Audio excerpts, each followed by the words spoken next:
Hello viewers, welcome back to our channel Literary Duo.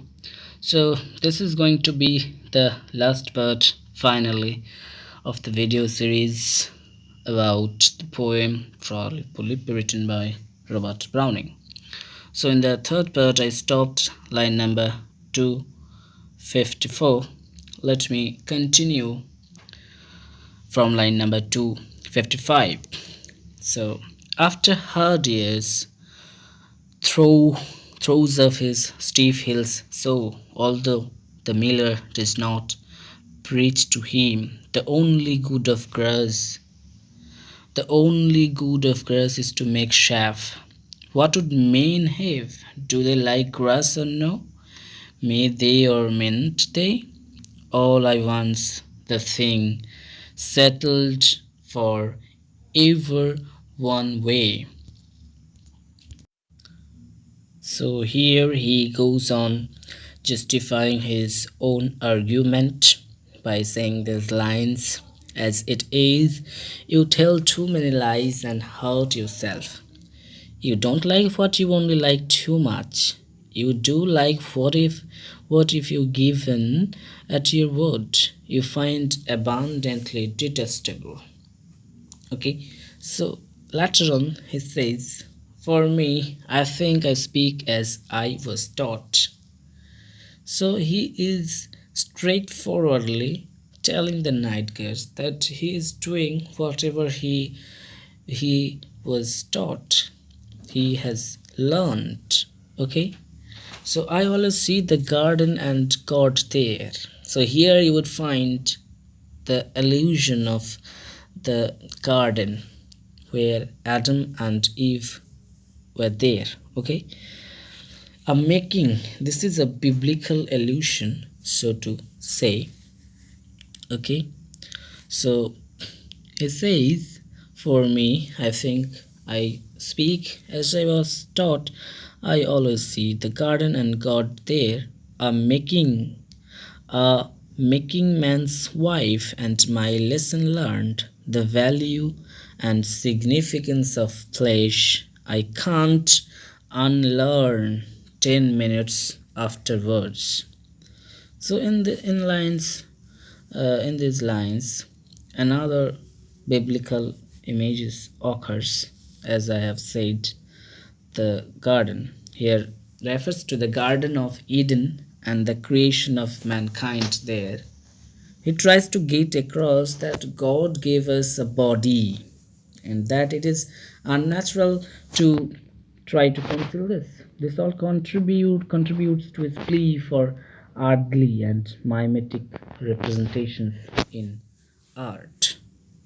So next, Fra Lippo Lippi starts describing the landscape that surrounds them. Okay, so here you can see Masaccio's the tribute money.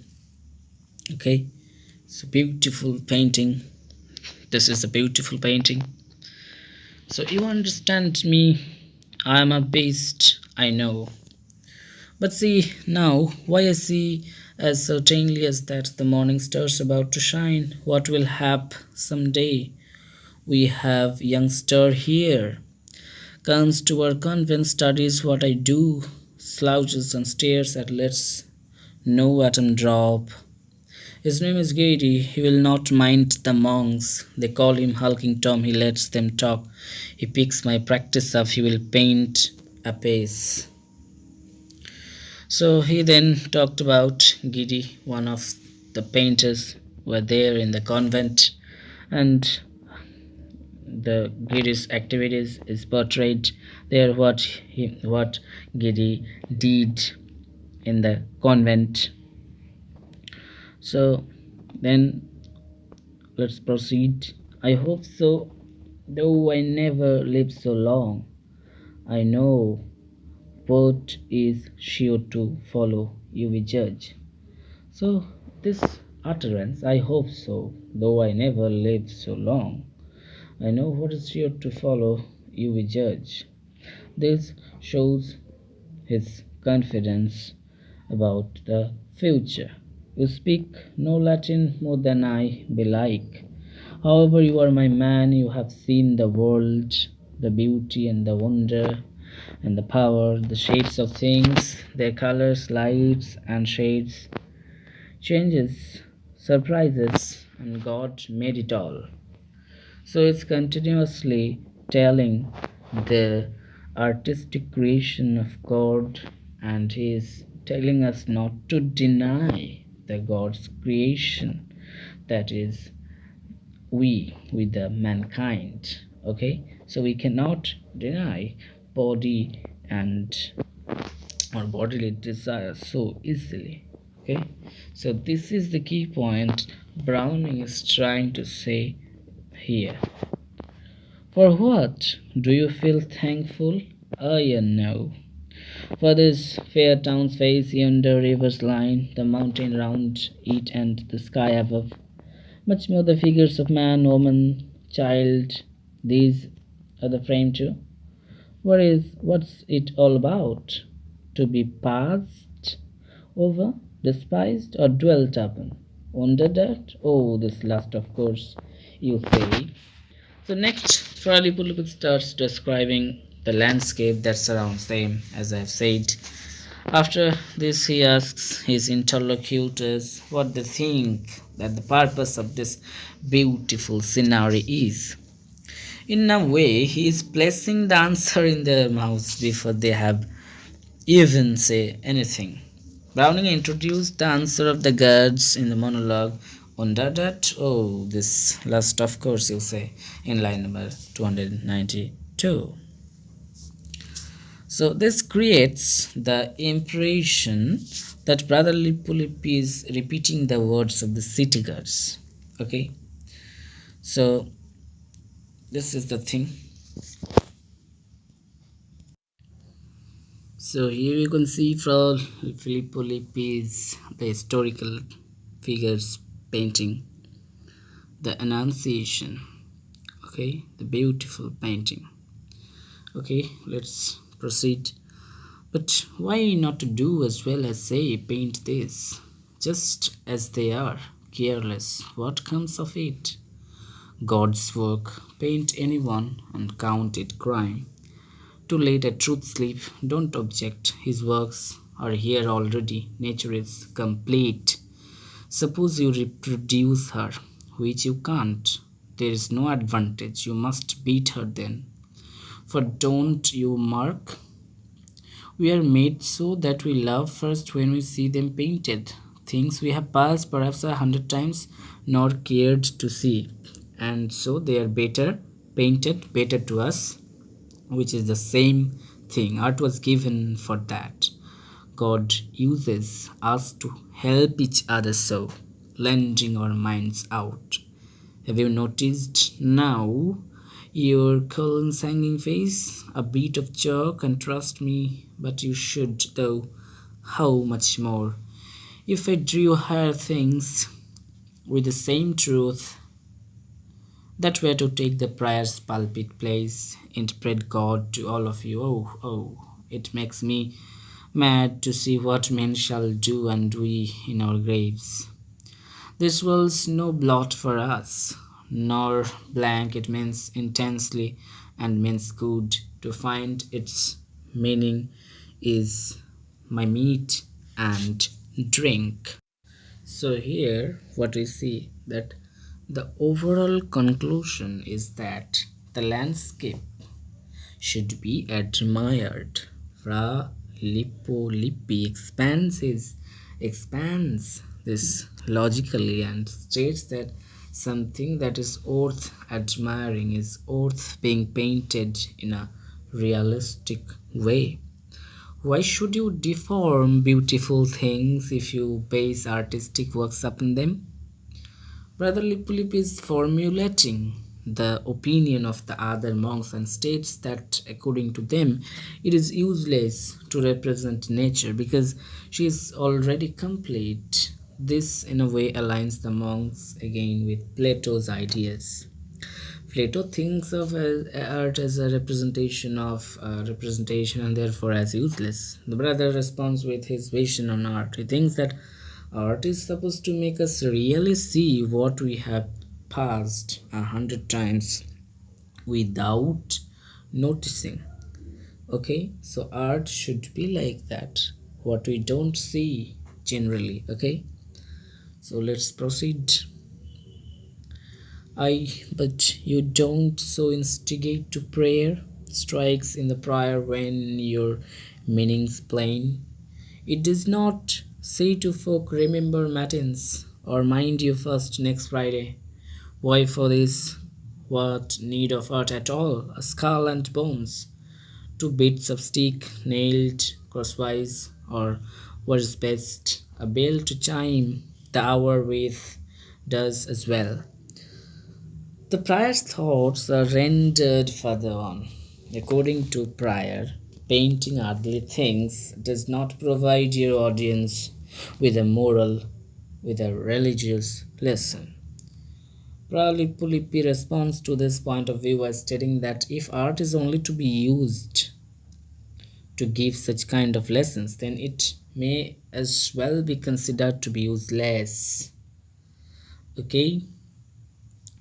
In his eyes, a skull and bones, two bits of stick nailed crosswise, a bell to chime the hour with, serve this purpose just as well. Okay, so let's continue.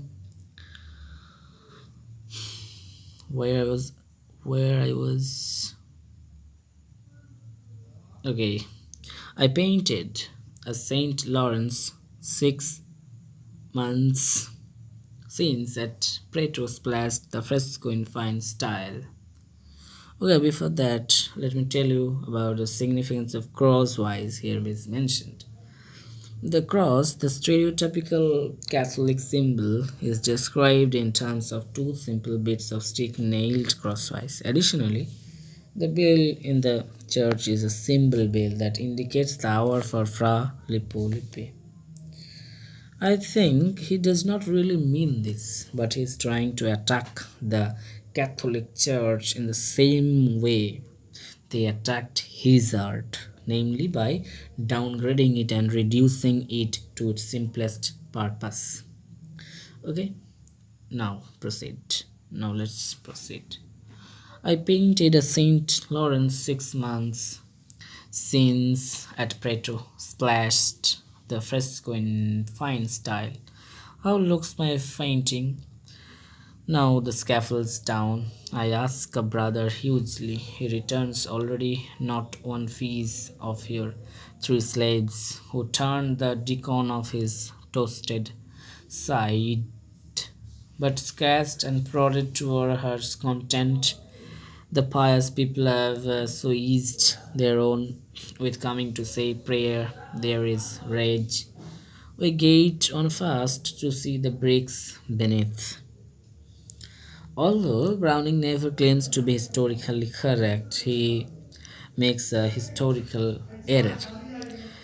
I painted Saint Lawrence 6 months since.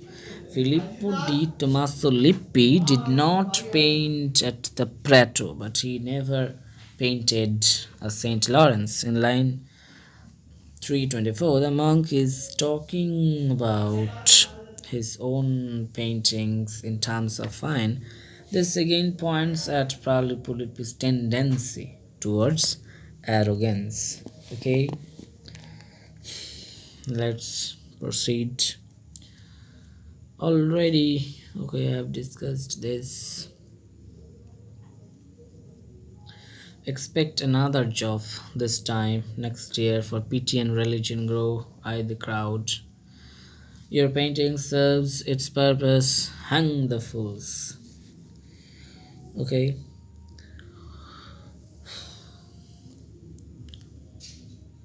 That is, you will not mistake an idle word spoke in a huff by a poor monk. God out, testing the air, the spicy night which turns the unaccustomed Chianti wine. So let me recapitulate the whole thing. When Brother Lippo Lippi is talking about another monk who got drunk by testing the air, a simile occurs. Okay, The air turned his unaccustomed head like Chianti wine. Chianti wine is the common red wine of Tuscany in Italy. Fra Lippo Lippi is comparing the mental state of this particular monk with the mental state after drinking too much of this wine.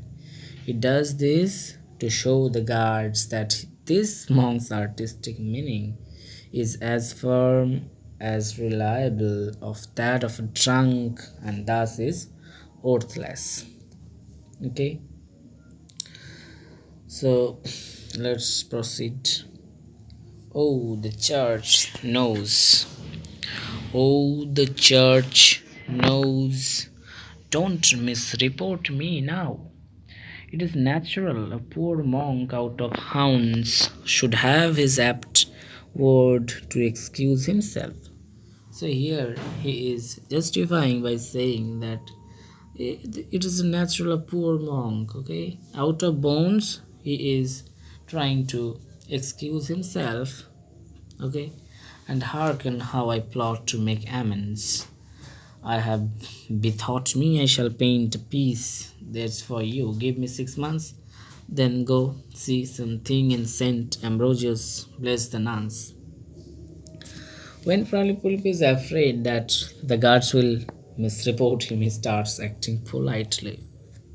The moment he feels threatened, he starts being extremely formal and tries to make amends and by saying that and high and hearken how I plot to make amends. In the form of hearken, he uses a very formal word to allude to the fact that he is aware of the embarrassing situation he finds himself in.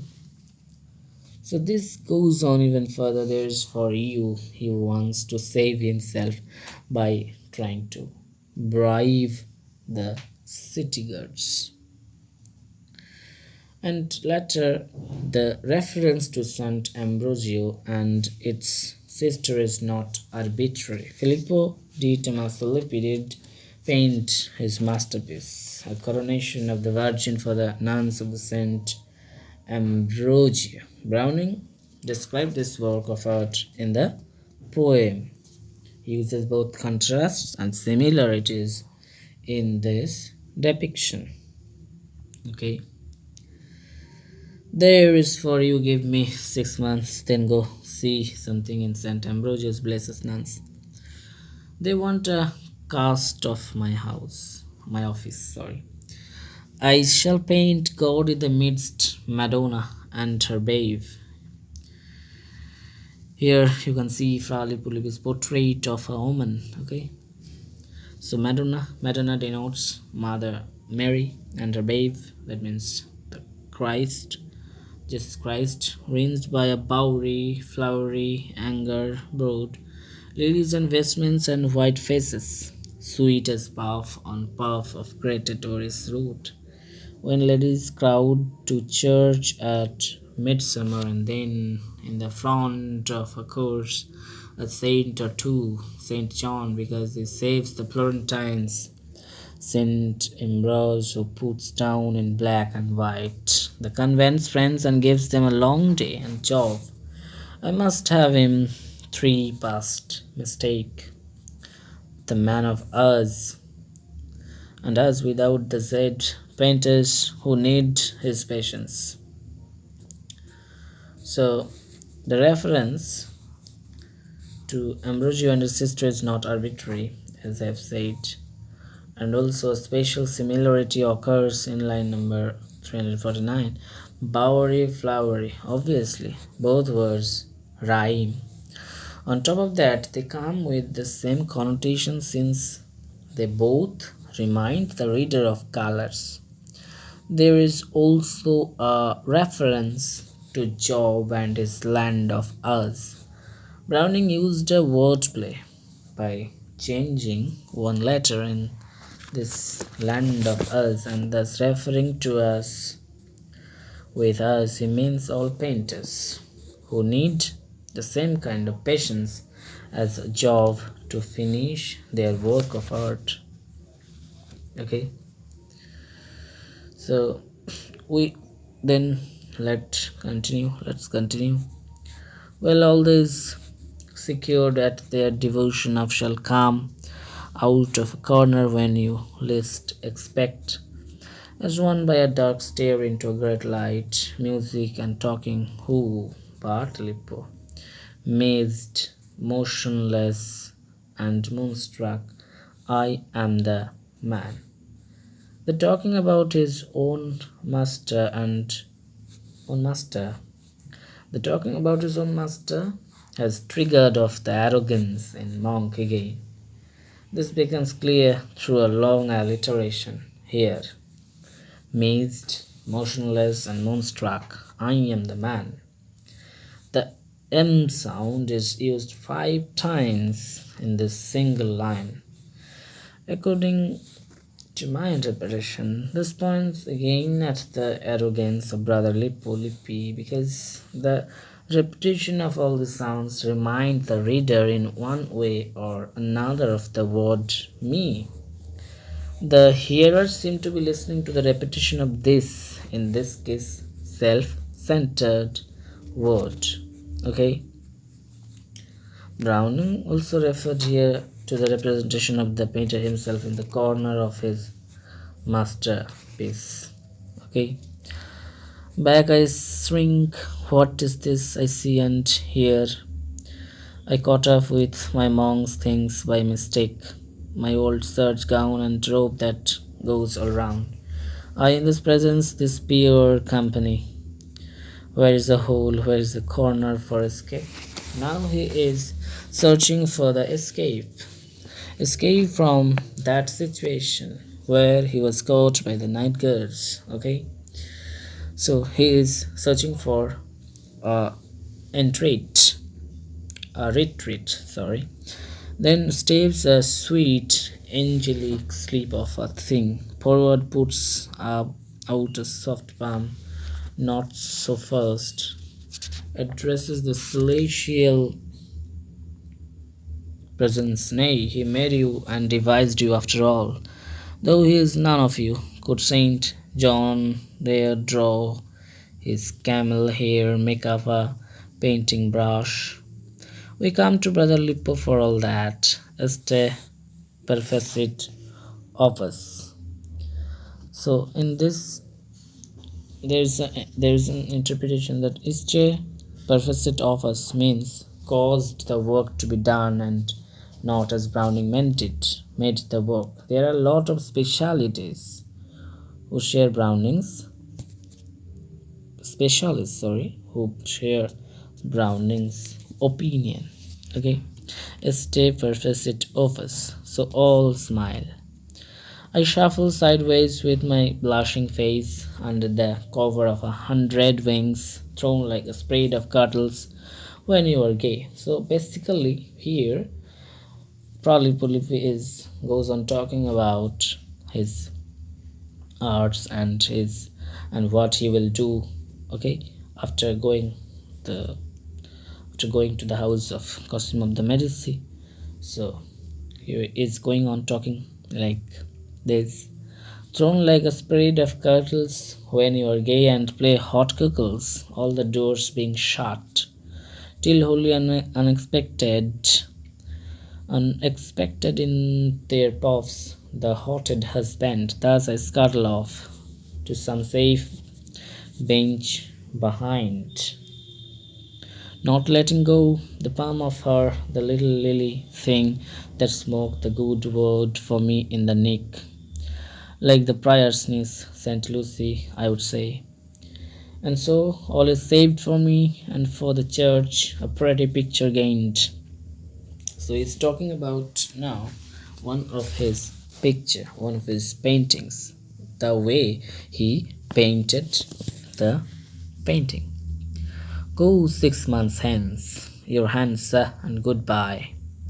No lights, no lights, the streets hushed, and I know my own way back. Don't fear me, there is the grey beginning zooks.